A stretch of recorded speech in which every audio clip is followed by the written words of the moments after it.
Palestinian militant group Hamas handed over more bodies of deceased hostages to Israel on Tuesday.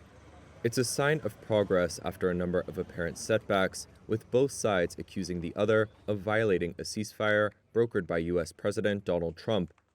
The Israeli military said on Tuesday it had received 4 coffins from the Red Cross, which were being taken for identification in Israel. The bodies were returned after Israel announced it would cut in half the number of humanitarian aid trucks allowed into Gaza. That move was designed to punish Hamas for what Israel called the group's violation of its agreement to transfer remains under the ceasefire deal reached last week.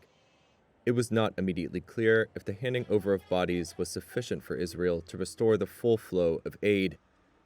The return of 28 dead hostages has remained one of the final details to be worked out in the deal to end more than 2 years of conflict. Hamas has now handed over 8 coffins of dead hostages, leaving at least 19 presumed dead and 1 unaccounted for. The outlook for Trump's peace plan darkened further on Tuesday when the president threatened Hamas with military strikes unless the militant group disarmed.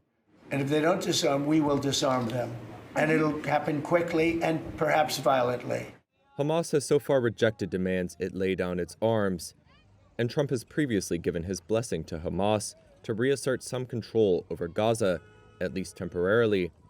On Tuesday, Hamas fighters were increasingly visible in the streets of Gaza, according to residents, and in a video circulated late on Monday, the location of which was confirmed by Reuters, Hamas fighters executed several people they accused of collaborating with Israel in a public square in Gaza City.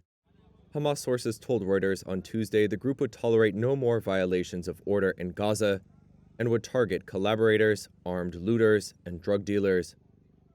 Meanwhile, Gaza health authorities said Israel killed 6 Palestinians in drone strikes in 2 locations in Gaza. Hamas accused Israel of violating the ceasefire, while the Israeli military said it had fired on people who crossed truce lines and approached its forces after ignoring calls to turn back.